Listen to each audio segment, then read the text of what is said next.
Crew Pros, your single source for high-quality, affordable home services. If you are remodeling, repairing, or replacing, Crew Pros are the professionals that can do the job no matter the size. If you are thinking of remodeling your kitchen or bath, needing a new HVAC system, plumbing repairs, flooring, or a complete roof replacement, call Crew Pros. Crew Pros, proud sponsor of the Grizz 901 podcast. Memphis. Nothing but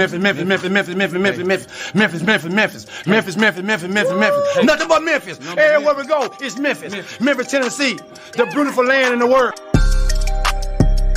And I'm thankful for this guy who tweeted and said I don't have that fire in my eyes no more. That game right there was for him. That's what I do. I prove people wrong each and every night, and that's for him right there. Hi, this is Tom Izzo at Michigan State, and you're listening to Grizz 901. What's up, Grizz Nation, and welcome back to another episode of Grizz 901, presented by the good people at Zach Jaworski State Farm, where they treat you like family. We're going to go ahead and get into it. What a win for the Grizzlies. 110 for the Warriors. They can hold that to 131. It was a blowout. It was a great win. It feels like the Grizzlies are getting back on track. And because they're getting back on track, why not?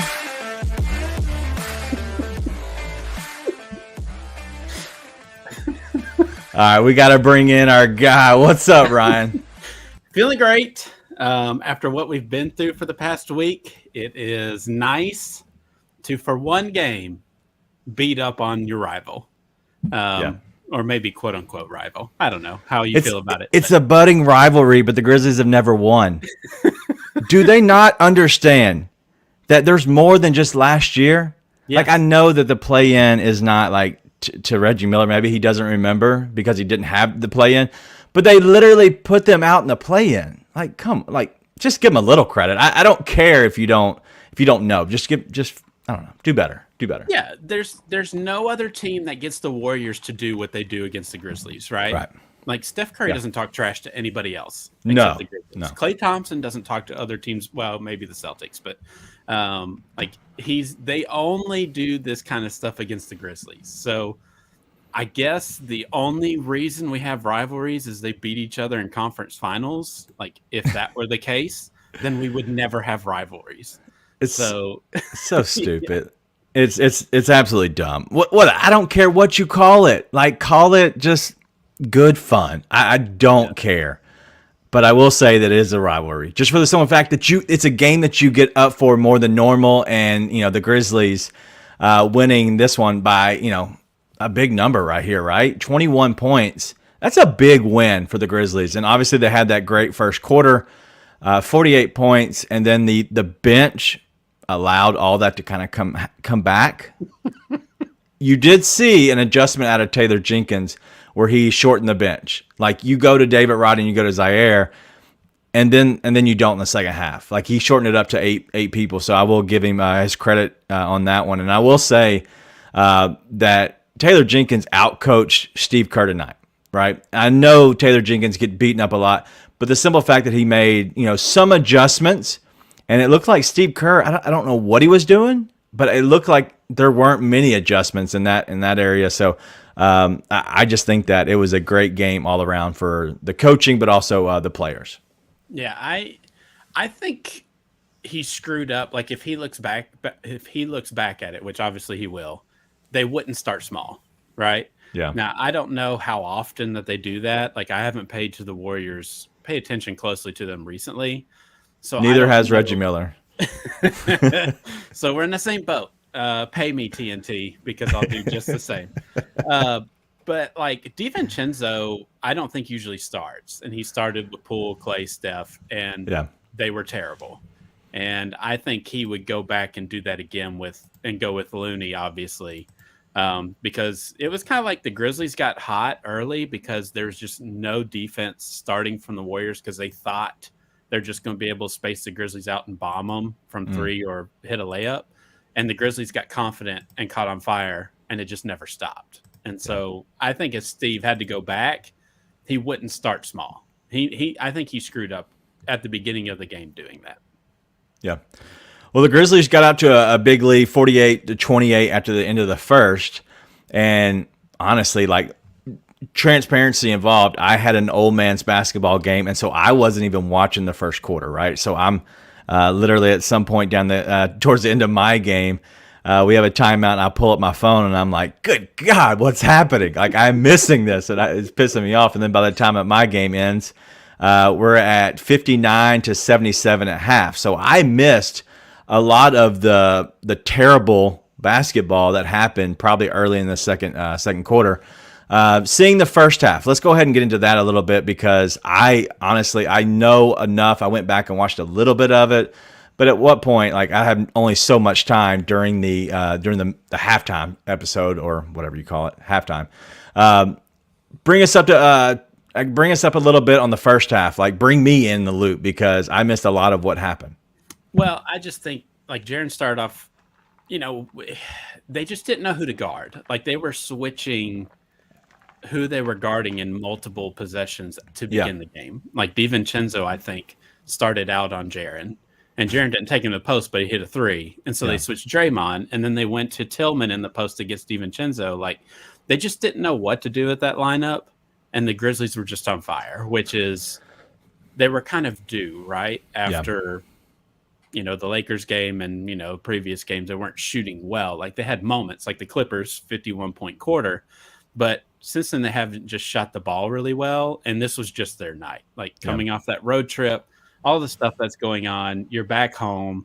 It's just a feel good kind of situation. And it was kind of like touch and go in the second quarter for half of the quarter, really. I think they only had like 7 or 8 points in the first, 5 to 6 minutes of the second quarter. And I was like, okay, well, this is kind of expected after scoring 48 in the first. Yeah. And then they just had a really nice response in the last few minutes to close out the quarter, where they somehow managed to score like 27 or 28 points out of that quarter to kind of push the lead back out, where they did score 77. So I thought the response was good when the Warriors made runs, right? Like, they made at least 3 to 4 runs where it was like, oh God, here we go again. Yeah. But just the shot making was there tonight, and everybody contributed. And the shooting splits are insane. Like, if Dylan doesn't shoot so bad from three, this game, we could probably as a team shot 52+%. Like, everyone was just on it. And it was a game that they needed. A feel good game for sure. Yeah, no doubt. And as Black Lives Matter, he said, Looney should have started. Like, that's, like, obviously, to your point, they went small early, and they probably should have went a little bit bigger. And Looney does play well against the Grizzlies. He just does, because especially if you don't have a Steven Adams on the court, Looney is going to do really well against the Grizzlies, because Jaren, he doesn't have any work on rebounds prior to the ball coming off the rim. There's no work prior. So it's all about him just being long and getting rebounds. And so that's where Looney and, other people that are, that work hard to get rebounds, they do a really good job against the Grizzlies, especially when Steven Adams is out. Silver lining from is it Cease Productions? Cease? Don't listen. I should have pulled it up because I don't know how to say it, so I apologize. But silver lining in this is Jaren has no choice but stay on the floor. Like, he did. Like, they literally, you went to 8 men. You're gonna ride your dogs, right? You're gonna ride your players, and that's what they did tonight. But looking at the plus minus, I think it's always funny. At halftime, Dylan Brooks plus 27, Jaren Jackson Jr. plus 32, Xavier Tillman, he only played 6 minutes and 53 seconds. Is that right? The whole entire first half? Wow. Okay, he's a plus 10. Desmond 20, Tyus 27. But come down here to the bottom. Zaire, 5 minutes. Roddy, 5 minutes. Both minus 14. Like, they got hit with the tidal wave, and I know it. I didn't see as much of that part of their game, but they got hit with the tidal wave straight in the face, and that's why those numbers. But honestly, they literally played their 5 minutes, and they never got back on the court. So I think that was a good adjustment for Taylor Jenkins, but. All in all, I think the game, in the end, the Grizzlies showed a lot of determination for the simple fact that when you go up big, 20-plus in a game, it's easy to come and allow a team to work back, as they did a lot of times. But it also showed their determination to get out and get back up, push the lead back a little bit further. So anything that you saw with them and their fight tonight, because I think that's very important for this young Grizzlies team. I think the second half is like a preview of what the playoff rotation could look like. Okay. Obviously, sub back in 2 key players, and it could be pretty scary. Like that could be a pretty interesting, scary 8-man rotation. And I thought, Taylor, got to give him props. Like he wants to have guys on minutes restriction. I mean, they even brought up the point how he's OCD about everything during the broadcast and how organized he is. And I know Jaren sat at the end the last couple of minutes, but he still managed him to only play him 32 minutes, which is a big win, right? Like if we're having to play him 38 to 40 minutes to just scratch and claw wins now in this stretch, then I don't feel great about it, because I would rather not wear out Jaren now, before we get into a playoff series. So the management of that worked out. The question is going to be when we're not shooting 50%, like what is, like how everybody was pissed off just a couple games ago against whoever it was, the Nuggets, when Jaren went to the bench for a long spell in the fourth, and then he came back and it was too late, right? Like there's give and take on that. So I'm going to side more to the let's just get to the playoffs, let's not run Jaren 40 minutes just because, So I thought Taylor did well in managing that, but he was helped with that decision making, with all the shot making that everyone contributed with tonight. Yeah. All in all, I think the Grizzlies they played well. Just looking at the total stats for this, my God, like the Grizzlies, probably the best shooting night that they've ever had. Their field goal percentage was 53.8, 3-point percentage 18 of 40 for 45%. Free throws, effing free throws were 72.2%. Like that doesn't happen on a normal basis, and so I think you got to kind of play the odds a little bit. It's not going to be that high on a normal basis, right? But the fact that they're able to have games like that shows that they have a pretty high ceiling, and so. The fact that the Grizzlies got up to that point with those percentages is a good thing going forward, but it also goes to show that I think a lot of these bench players, but these players in general, play much better at home, and that's the reason they have the record that they have. The reason they have, 21-5 now at home, like that's really important. And so I think going forward, I think 9 more home games is going to be a key for this team. Going forward. And so let's go ahead and wrap the game up. So anything else you have on the game before we kind of move on to other things? No, I mean, the 36 assists, amazing. Out rebounding it by 10. Yeah. Yeah. And I thought the Warriors were just kind of careless tonight. Now, I don't know if you could say that the defense for the Grizzlies was like overwhelming. I wouldn't say that, but it certainly helped that the Warriors look kind of careless. Like they're a terrible road team too. Their defense is atrocious. It's really bad. They just look like a bunch of cones. Their entire bench looked like a bunch of cones coming out, and just yes sir, go ahead that way. Every time. I think the only other thing to mention, if it's not going to come up at some point, is armpit gate.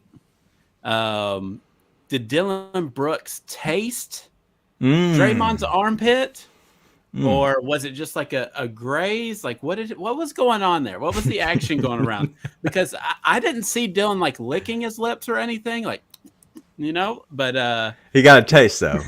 He did get a taste. Whatever it was a great moment. And if somehow we get matched up with them in the playoffs again, like that's going to be like the header for everything, the preview of the series. Would you be comfortable getting matched up with them first round? Because that's the only time. Well, you might second, depending on how it all plays out. But first round. Yeah, I'm fine with it. I thought we were fine last year before everything happened. Before we broke the code. Before we broke the code, right? But I said it last year. Like the Warriors winning the championship last year was, the basketball gods repaying them for KD tearing his Achilles and Clay going out against the Raptors. Like, that was their repayment for that. They're done. They're not winning any more championships. No. I'll say that now. No. Like, it is over. It makes sense why the front office is trying to play this back and forth with, respect the old guard on the way out, because Steph is awesome. Like, Clay is awesome. Draymond, as much as I hate him, like, he's awesome. And trying to mix in this young group together. And it's just not working out. Right. So they've got to pick an avenue. And I don't know that they're going to actually do that. I don't think the front office is committed to doing that. So I would be comfortable playing in the first round. I'm not scared of them at all. Like, there's just nothing about them that I'm super worried about. Like, Steph, of course, yeah, Steph. But everyone else, like, play Jordan Poole with Klay Thompson all you want. Like, I'm happy playing against those two if they're playing together a lot. Yeah, what I saw of their offense, and obviously I don't watch a lot of Golden State Warriors games in general, but what I've seen out of them is it's a lot of Steph. It really is. And when Poole and Thompson, when they get hot, the the Warriors are very, very tough to beat. But Steph is going to shoot so many bad shots, but because he's such an incredible shooter, it makes up for it, right? Because he is an incredible shooter. He's shooting a lot of terrible shots that nobody in the league should be really taking.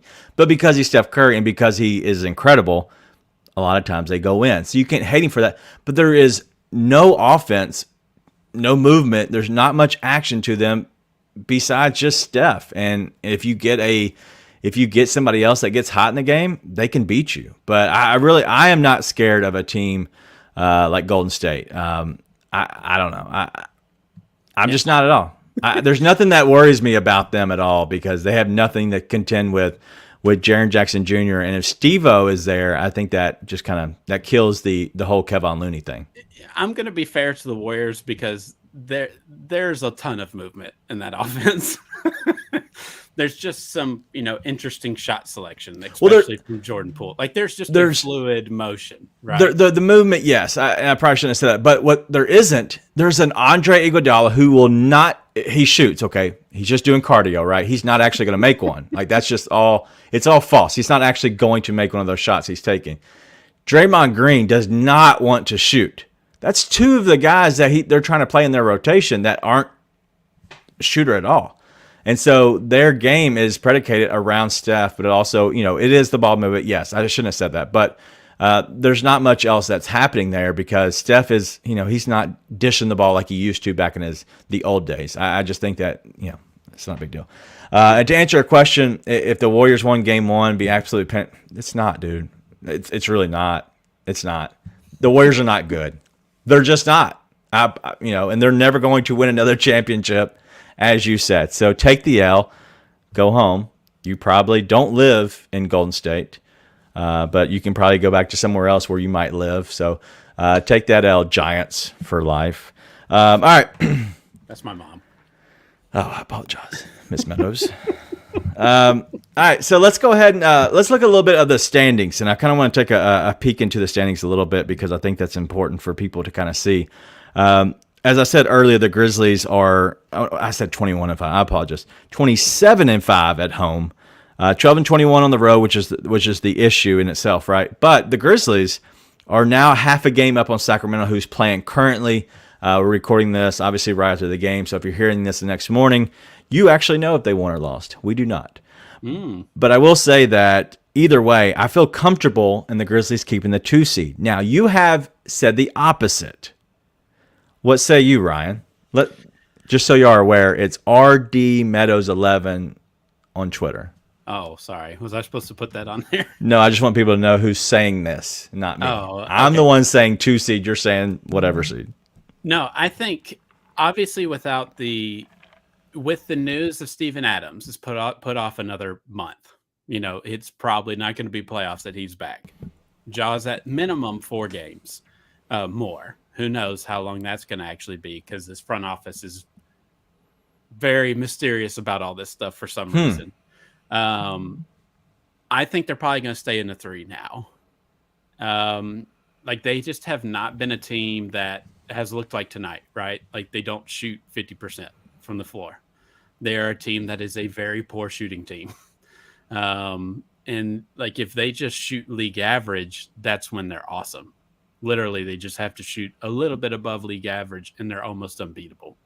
And that's just not been the case, but tonight it was. Yeah. So it's tough because, like, we have next couple games. We'll play the Mavericks, twice in a back-to-back coming up? Well, it's not a back-to-back, but it's a Okay. there's a day. It's like a mini-series, two-game mini-series. That's a huge one. Who knows what's going on with Luka? The Warriors play him again. Luka's not Obviously- playing. Okay. I know that they said it wasn't like a strain or anything, and it was about pain and discomfort or something tonight.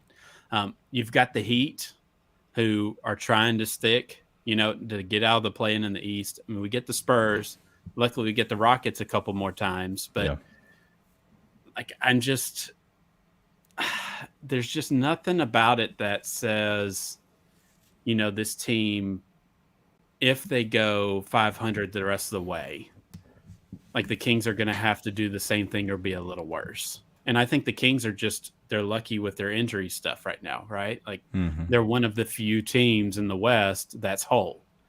And I think they've got that spot. I think they'll probably hold on to it. Not saying that the Grizzlies can't. Obviously, the Grizzlies need it. At least I think they need it. But I think they're likely to be in the 3. I would have thought they would have slid to the 4, depending on the extension of how long Ja would be out. But now KD goes down. Right. With a random rolled ankle in pre-games, which happened tonight with Kuminga. Like, what is going on right now? So the Grizzlies are catching some breaks with other teams being injured to their stars like we have, with guys being out. So that could be fortunate for them, and they need a little bit of luck because it seems like they've had all the bad luck recently. Yeah. So they can still keep the 2. But I think it's far more likely in the situation they're currently in with their roster versus how the Kings are just completely whole and nothing's going wrong for them right now. I think they're more likely to be a 3, which is fine. I think it's okay. Yeah. Well, just looking at let's move out of the 2 real quick, and let's go to and talk about the 4, 5, and 6. So I sent this to you, and obviously we kind of talked about this prior, but this is before the game tonight. So the Grizzlies, they had 18 games coming into tonight, right? So I said the Grizzlies just go 9-9 the rest of the way. They did have 10 home games. That the Suns would have to go 10-6 just to tie them. I didn't work out the tiebreakers. I don't know who has those. I don't care. It's too far away. But the Suns, if the Grizzlies just go 500, right? Tonight was just one of those 9-9 wins. That the Suns would have to go 10-6 just to tie them. The Warriors would have to go 13-3. Now they're going to have to go 13-2 the rest of the way just to tie them. And then the Clippers would have to go 12-2. So just looking at those numbers, the Warriors and the Clippers cannot catch the Grizzlies and anybody under them. So if they're in the standings and you're looking at there's anybody above Golden State or below Golden State and the Clippers, they cannot catch the Grizzlies. As long as the Grizzlies just go 500, they have another 9 home games. The Grizzlies being 27-5 at home is incredible. And so for the simple fact of that, I just think that it's practically impossible for the Grizzlies to lose the 3 seed. But I also think that looking at the Sacramento Kings, I think it's very, very doable for the simple fact that the Grizzlies, they have a lot of home games, but I think that they have a chance to really kind of catch a little bit of lightning in a bottle with this team. They played well. They just played well against the Lakers, and they took the loss. They played well against the Clippers, and they took the loss. They just haven't been able to close in the fourth quarter, and that's a whole different deal than we've talked about. But that also was a West Coast road trip, right? They have never, I don't care what year it is, they've never really played well except for that one year where they were incredible on the road. But besides that, they just have not been a good road team. So just going back to it, they do catch the Mavericks at home the first game after Luka. There's probably zero chance that Luka tries to play that game. But then Monday, you do have another game. It's at Dallas with the Grizzlies. There's a chance that he could play them, but not this first game at home. So as long as the Grizzlies handle business, that's 2 winnable games. The Heat aren't scary. The Heat can't shoot And so I feel comfortable in that game as well. Then you get the Spurs, and then you go back to the Warriors again, who you know you're going to be up for back at home. And so the Grizzlies have a chance to play well, and if they can get through those games and play okay 500 basketball, then you end with a double dip with the Clippers. You also get the Magic, the Hawks, and the Rockets twice. Like, March could end well if you can just stabilize right now. And I think that Ja Morant will be back before the end of March. Yeah, that's the biggest question mark for me on what's going, like, where I could see the Grizzlies being is like, what's Ja status? Yeah. And what's the reality on a timetable of return for him? But we do get a gift because the Kings do play the Suns 2 more times. Right. So that might help us in the end. But the Kings do play like the Warriors and the Nuggets, which Warriors are probably, I assume, will be fighting for a playoff spot still. The Nuggets will be resting everybody. I don't want it to come down to the last couple games, but the Grizzlies do kind of have a last couple games where they could catch teams that are resting people, right? Either tanking to secure their high playoff or high lottery odd spot, or could be resting just because they're top seed. Yeah. So I don't want it to be like that. Like, I would prefer to just know, but now we're in this situation where it's like every other game, we're going to be 2, we're going to be 3, we're going to be 2, we're going to be 3. And I hate when it's like that because I can't daydream about matchups, and you can't do it anyways because 5 through 11 basically is within 2 games of each other. So you can't even think about who you're going to play in the first round. It's just, it's unnecessarily stressful than it should be for someone like me who likes to daydream about that matchup. Right. Yeah. Well, just looking at, in case people don't, realize, the 5th seed all the way down to the 13th seed is 3 games difference. That's it. It's 3 games difference. So literally, you go on a 6-game win streak, and you possibly could go up from like the Portland Trailblazers, they're the 12th seed. They could jump up 5 spots and be in the 8th spot potentially. Like, there's just so many crazy scenarios that I don't know what direction that this all happens and plays out. But if you had to pick a team out of those, let's leave out Utah and OKC. Okay, and I don't know if you're looking at the standings, but just thinking off the top of your head, which team would you want first round matchup? 100% the Timberwolves again. Okay, that's what I want. The ideal would be like the Timberwolves in the first round if we stay a 3 anyways. Even if we're a 2, I'll take Timberwolves. But if we're a 3, I would love the Kings to have to be matched up against someone like the Mavericks or the Lakers, right? Yeah. Because the Lakers, if they made it, which 7 seems out of the realm of possibility for them, but they're technically still in it. Yeah. I think the Lakers could beat the Kings in the first round, and I would love to play the Lakers in the second round. That would be a break. That would be the ultimate break, I think, for us in the playoffs. Do you think LeBron's done for the regular season? This is completely off Grizzlies topic, but I know you love the NBA in general. I haven't seen any kind of update on it, on what's going on. But I think if they start to lose a couple games and they're kind of out of the play-in, I think he'll be like, nah, I think it's worse. I might have to have off-season surgery.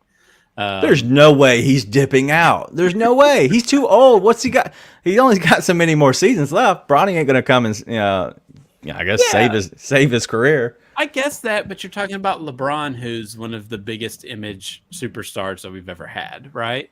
And if he comes back and they lose a play-in game and they're out, like, he's going to receive a lot of hate and crap for that, losing in the play-in. He's going to no matter what. You think he's going to play no matter what? Yes. Or whatever. I think if they were a 7, like had 2 chances at making the playoffs, then I think he would play. Because I don't think he would lose back-to-back. But if he's like 9-10, like they are now, I could see him being like, maybe not, because then he's got to win 2 games to get in there.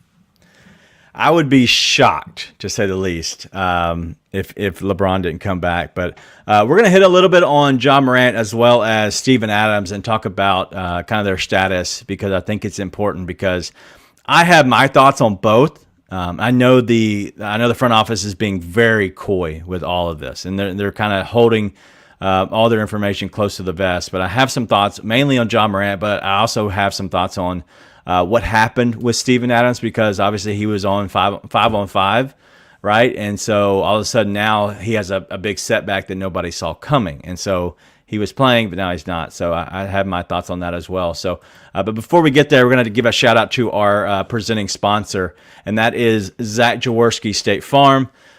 Give them a call if you have any insurance needs at all. 901-794-3691 at zachinsuresmemphis.com. Zach and his team are very good. They do a good job, and they can save you money, as well as giving you a insurance company that you can trust, right? So a lot of people hate insurance companies because they think they're always raising your rates. I promise they do raise your rates. But I promise that you can give Zach and his team a call. Let them know the Grizz 901 team sent you. They have offices out in East Memphis as well as Collierville. But give them a call, and they will do their best to save you money. Just let them know Daniel told them that you would save them money. Just tell them. They raise your rates, but they're nice about it. They're nice. They're nice raiser of rates. No, honestly, I've had good experience with them. I've been there for 10 plus years, and I can't say that my rates have gone crazy high. So I'll give them that at least. But let's talk about Ja Morant first, because I think he's obviously the buzz on everybody that everybody's been talking about lately. My thoughts on Ja. I think that the 2-game suspension was easy, right? Because it was a West Coast road trip. There's 2 away games, and then you obviously come back home. Before they got to be at home, they made sure they got it out in front of it and said, hey, he's not going to be at the next 4 games. So let's look at the next 4 games real quick, because this is, thought-provoking, we'll say. All right, so you have, that game, and then you have the Mavericks 2 games, and then the Heat on the road, right? But then you come back to the Spurs on the road. I can't imagine that they bring him back for that game. But you want to talk about a Saturday night game on the back end of a doubleheader, right? So you have the Spurs on Friday, and then the 18th you have the Warriors at home. That's 5 games. Warriors back at home. Warriors versus Grizzlies. Ja's back. I think that has a lot of potential on the 18th. And so I think what's happening here is they're trying to make sure they're doing right by Ja in itself. They have to separate themselves in length enough time to kind of let the stories die down, but also get him help personally, because I think there's a lot of stuff and probably some demons that he's having to deal with on a personal mental side, because being a multimillionaire, going from not being able to go to the grocery, going to be able to do whatever you want in life 5 years ago, being at Murray State and being obviously a draft riser and being somebody cool. It's cool. It's fun until now. The superstardom, the rise that he's been on the last 5 years it's got to mess you up a little bit mentally. So I do think there is some stuff that he's having to deal with personally. But I do think that they're trying to be coy with it for the simple fact that I think this is coming down from the league. And this is my conspiracy theory. You know what? I'm glad we have you on tonight because you're Mr. Conspiracy Theory. But my thoughts is the league is saying, hey, we need to get him at least 5-6 games, like a suspension in a sense, right? If you hand out a suspension to Ja, right, you have to figure out the collective bargaining and all that, whatever that CBA stuff is. But if you say, hey, let's make sure we communicate with the team. We need to have him to stay away. How can we make this work without actually handing down a suspension? Because we don't want to do it because this might be a mental thing. We want to make sure we get him the best, what's best for him personally. If you suspend somebody, it could come off and give the wrong, example, or it could get out the wrong message. I think this is an under the table. The Grizzlies are enforcing a team suspension in a sense, like, hey, go get yourself taken care of. And I think it's kind of coming from the league as well. What say you? Yeah, I completely agree. I Look at us. I wish I'd have looked at the timeline of this. I didn't know we were going to discuss this, but they said he was going to be away from the team for at least 2 games, right? And Two then games, all right. of a sudden, Colorado or whatever police department said they were looking at it. And then all this stuff came out about how that's an automatic 50 games, right? Like if you carry a that weapon actually on the went team back. game. Somebody actually shot that down and said that was actually wrong. Okay. And so I don't know I can't remember who it was, but whoever came out and said it initially is one of the, it was a blue check mark. He came out and he actually didn't buy it. He didn't buy it. Okay. Yeah. The whole stuff with when everybody's talking about 50 games, I thought they were insane. 100%. Because I get it. Like it's a terrible thing with, everything that's going on in the country surrounding guns and the example, that he is to younger players. I mean, he's one of the most viewed social media people. Like I get the surrounding thing, but a 50-game suspension for something like that is extreme. Right. Because like to keep on with the timeline that I was thinking is when that came out, the police were going to investigate it if he broke some local laws or carrying permit, whatever it was. Yeah. Then they came out pretty soon after that and said, well, it's going to be the next 4. So I think when it started to leak out that maybe, hey, this might be a little more serious, the Grizzlies immediately went to the league and like, oh, hey, we're doing this extra work and hand in hand with him. We're taking care of it internally. He's been completely, he's corroborates probably not the right word, but he's worked with us, and we're handling it in-house. We don't need you to step in.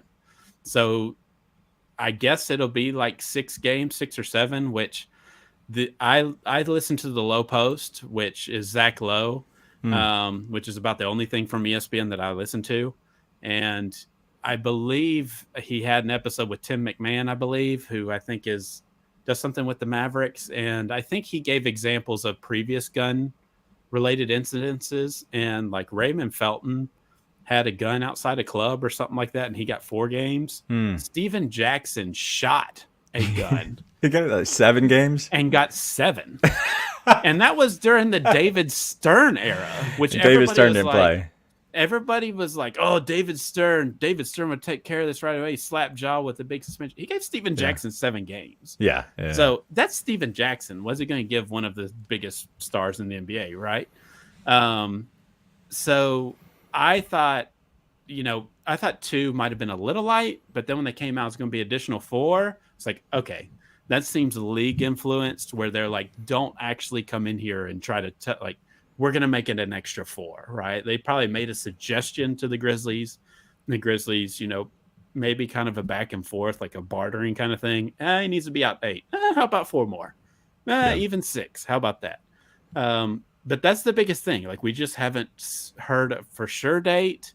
Like, this is the date that he'll be back. It's just like an ongoing thing, which leaves a lot of things up in the air where you're wondering more about Ja. Like, how serious is this for him right now? Like, is he going through it? Is he okay? Like, they talked to Taylor Jenkins tonight and said that he's been communicating with the team and knows he has to set a better example, and he has all these requirements he has to fulfill before he can come back and rejoin the team. Like, when you just leave stuff up in the air, which this front office tends to do, it lets your mind wonder. Like, what is Ja doing?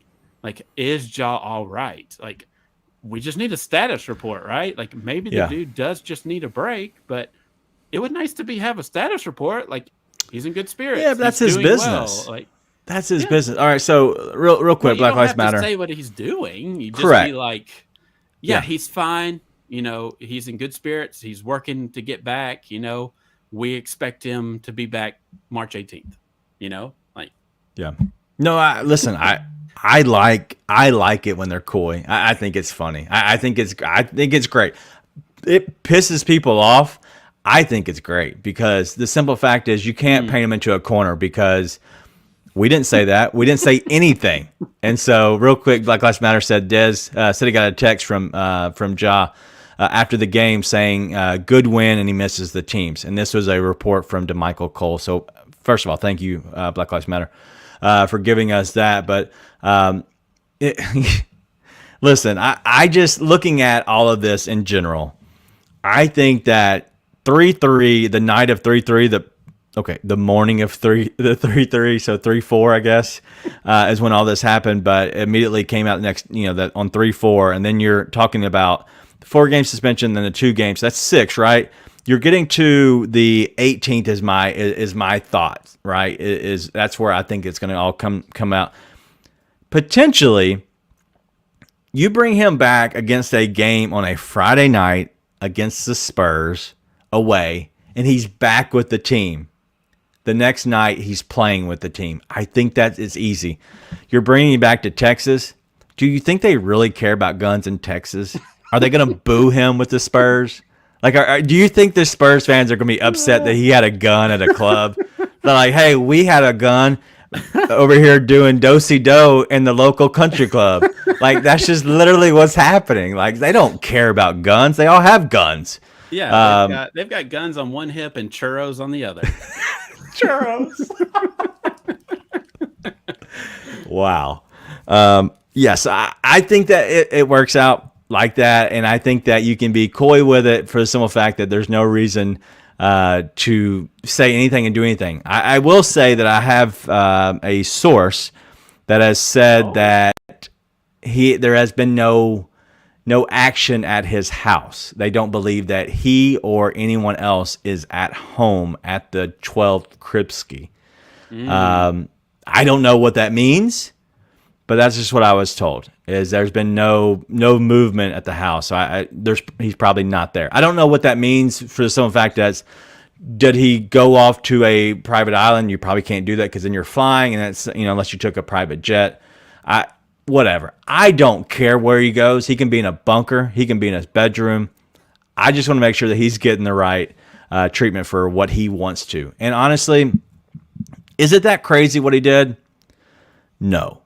But individually, it's not crazy. But when you add them all up together, you kind of see the spiral of a young man. And that's what's happening. Is he was getting, he's probably dealing with some things in life, whether it's personal issues, whether it is the fame, whether a little bit of, getting to him. I really think that he was having trouble and he was trying to prove a lot of people wrong. And that's kind of what this team was doing in a sense. And the fun kind of left. And he was trying to deal with having all that pressure. And that's what happens is when you kind of lose sight of yourself. And I think that's really in the end, no matter what he did, I think he was losing sight of himself. And so in the end, I think that he is going to be better off because of it. I think you're going to have a locked-in 12 when he comes back. I think he's going to be incredible. I completely agree. I think the losing yourself is a really good point that you make because it does seem kind of like he's always been a good teammate. Everybody likes him, right? Everybody defends him on the team. But it does kind of feel like he was starting to not alienate himself from the team, but kind of go more solo. He was just kind of doing his own thing. He showed up to the game. It's kind of like a Michael Jordan effect, right? What? Yeah, he just shows up to the game. You know what he's going to do. He's a rock star.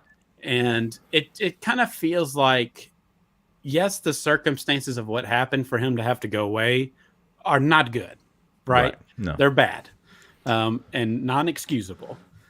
But it has the potential to reset him mentally to watch the team, and he thinks, God, if I'm there tonight against the Warriors, what could we do? Yeah. Right? You get to see they just needed me against the Lakers. Yeah. They needed me to close against the Clippers. That's what I bring to these guys, and they do everything else to help prop me up, and I take them across the finish line. So I do think that is a part of this where when and if he comes back, because there's always an if. You just never know, right? Sure. I do think this has a real shot to be it was kind of kind of zombies for the last couple months for this team. Yeah. And I think this could be a real injection of energy. Yeah. I almost said shot in the arm, but I thought maybe I was too on the nose.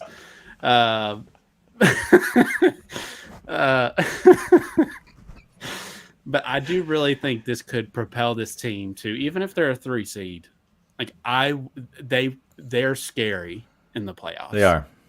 And I think that if they come back, everybody's good. Whatever happens with Steven gets fixed, and it's not this long lingering thing where he actually needs surgery, which I'm sure he might talk about in a second.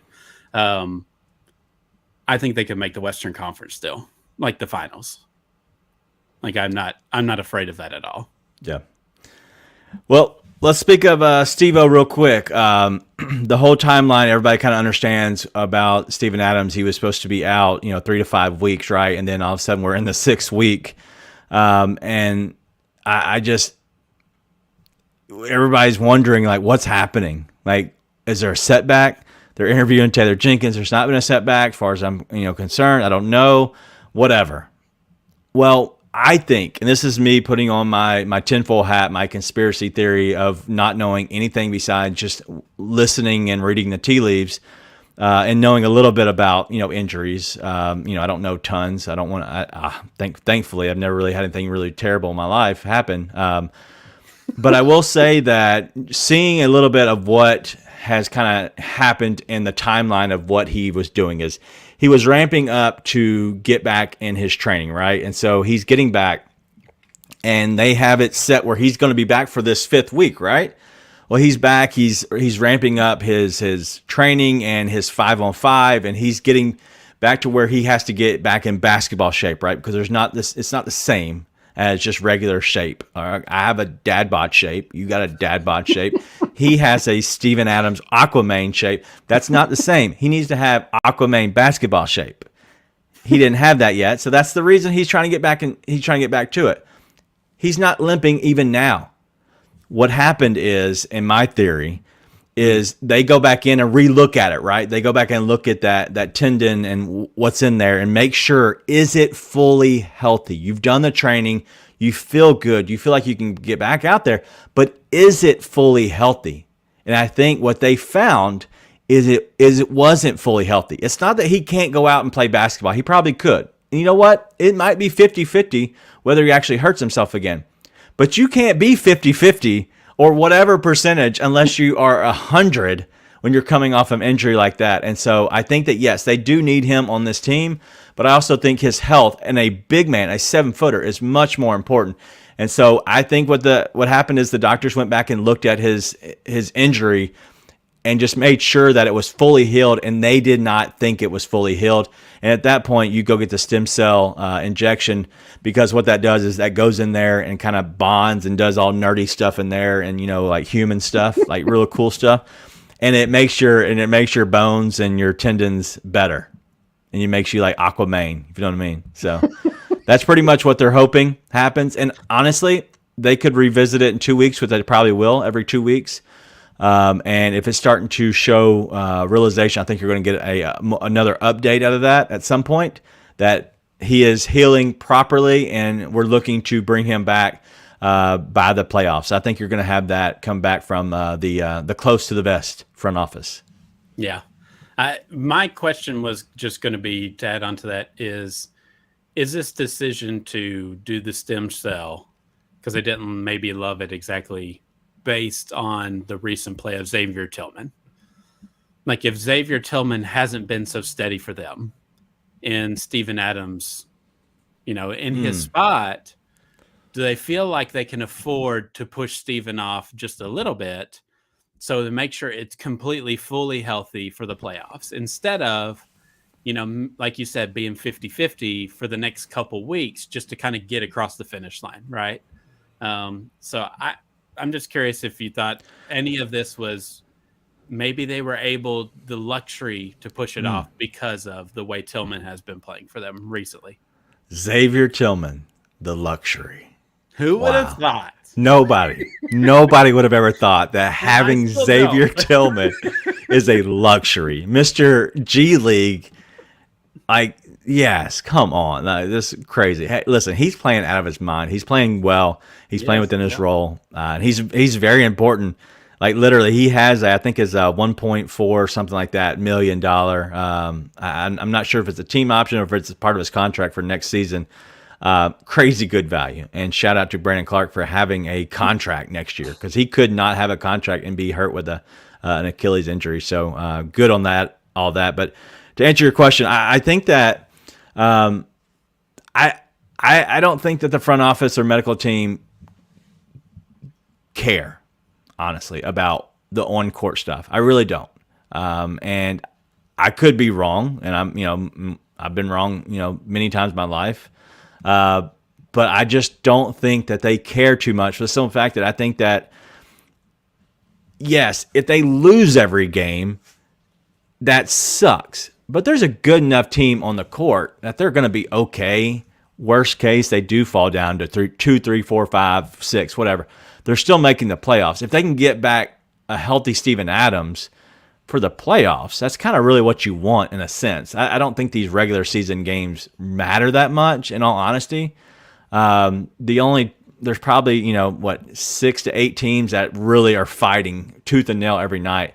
Some of these guys do not, they still don't care that much, that they're still fighting for a playoff spot.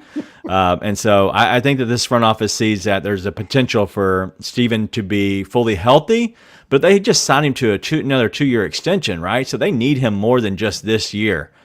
So I actually, to answer the question completely, I don't think that they care too much about the on-court stuff, but it is nice to have Xavier Tillman as a luxury. Yeah. So we'll see. Anything else you have, Ryan? Because I think that's all we got tonight. No, I don't. After the past week, feeling like crap. Tonight, it's just nice to feel good. Now, we might lose the next 8 after tonight. Like, who knows? We're not, though. We're not. We're not. We're not. But I'm just saying, it's nice to at least feel good tonight. Is it a point?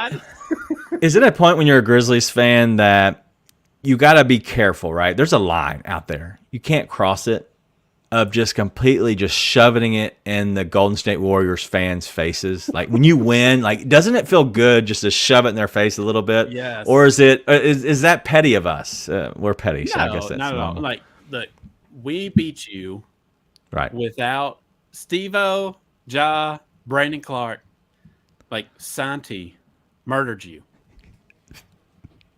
What else needs to be said? Santi season in your eyeball. Listen, this has been a tough part. I think we talked, and I just talked about it in the last podcast. I think it was last year at some point where I said that was the last year we had no expectations as a team. Like it was the last year that was going to be like a fun year because the expectations weren't through the roof like they are now. And now that we're in the season, I was right because this has not been fun with these expectations. Like we've fired our coach many a times. We've hired so many different people.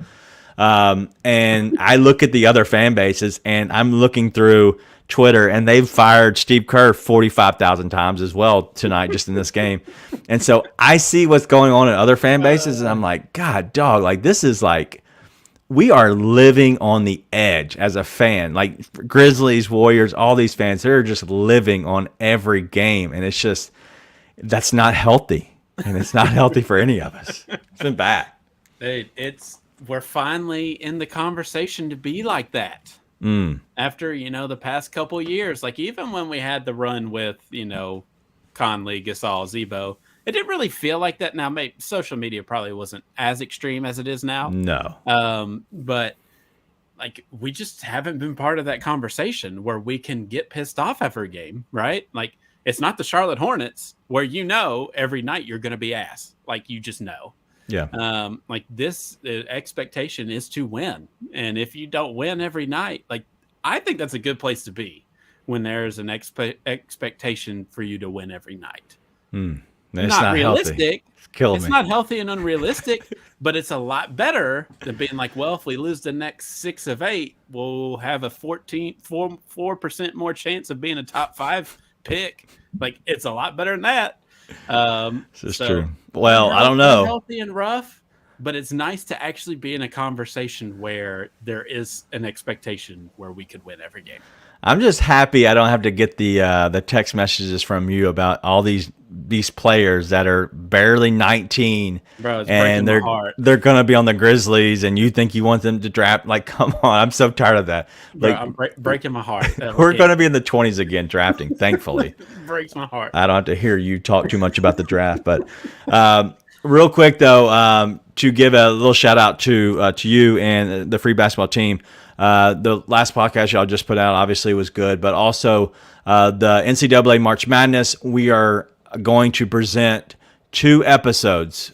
We might do more than that, but at least 2 episodes. So if you like the NCAA tournament, we're going to have them on the Grizz 901 feed for the simple fact that I think it's important. I think that you're going to bring to light some players that are players to watch for the Grizzlies, because I think that is something that, even though it's way past the postseason and into the summer, I really think it's fun to watch players that could be on your team the next year. And so I know you're going to bring light to that, as well as talk about some matchups, teams that are good, give your predictions on some things. And I think obviously March Madness is a big part of sports fans' life. It's part of my life, yours life as well.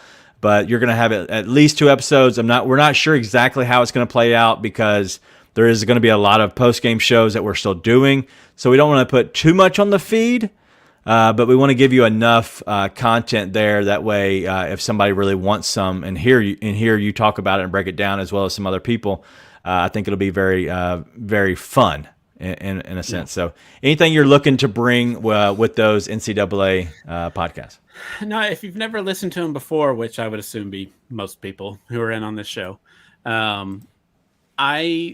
there's a couple different things that we like to do. Usually I have multiple different guests, and it's like 3 or 4 pods doing each bracket region, talking about the teams, players, all that kind of stuff. But we're going to try to condense it into at minimum 2. At minimum. It's my favorite thing. I know a lot of people don't care, but it's just something for me that has been basically my entire life, right? And it was always a big deal. Like, my parents always made it a big deal. And so I just have fun with it. And so I usually have an episode where I pick upsets. I give you statistical and kind of historical proof on what you should look for. And give you those teams, because everybody, if you do brackets, everybody wants to pick the Cinderella, right? Now, I didn't have St. Peter's last year over Kentucky, but I had a couple that were nice, right? Like, I had Miami as going really far and upsetting Auburn. So there's a lot of stuff like that. Actually picking a champion, I give a lot of stats and stuff about teams that you should look for based on a lot of historical things. And then it's just like breaking down a bracket thing, which, my co-host Cody, last year he did 2 brackets with me, and one bracket, he doesn't watch college basketball. But one bracket he used whichever mascot he liked better. That's who he picked. And his mascots. Something about mascots for him. But, and then the other one, he picked a region based on where it was a better place to live. And that better place to live was like the best bracket. It made no sense. Wow. But it was almost a perfect bracket. So I don't know if he's going to come on for that, because I know he's busy next week. But we'll have a couple guests. We'll figure something out. Yeah, it'll be a lot of fun. So make sure you stay tuned. It will come out, we'll say Sunday or Monday for sure. One of those 2 days it will be out next week. And so Selection Sunday is Sunday. And so usually there is some fun times for that. I don't know my schedule. Just kind of give y'all a heads up. We have put out some dates that we're doing shows on. I believe that we are not going to be here for the Mavericks game on Saturday, but Monday against the Mavericks on the road, we will have another episode, a post-game show. The Heat on Wednesday on the 15th will have a show. We will not on the 17th against the Spurs, but back with the Warriors on a weekend, which I normally don't do. But a weekend on the 18th, I will make sure we have a show, because Warriors Grizzlies is always a fun time to have a show. So make sure you kind of stay tuned to that. I believe that we'll be pretty accurate on those. I just thought about me leaving to go out of town. So I don't know if the wife's going to let me, but we'll see. All right. Gotta go pack. Gotta go Pack. All right, so that's all we got. It's been a great time seeing the Grizzlies win, seeing the Grizzlies happy. Having you back on here, Ryan, is always a good time. So let's go ahead and keep the ball rolling, keep that train going. Make sure you be nice and tell your friends.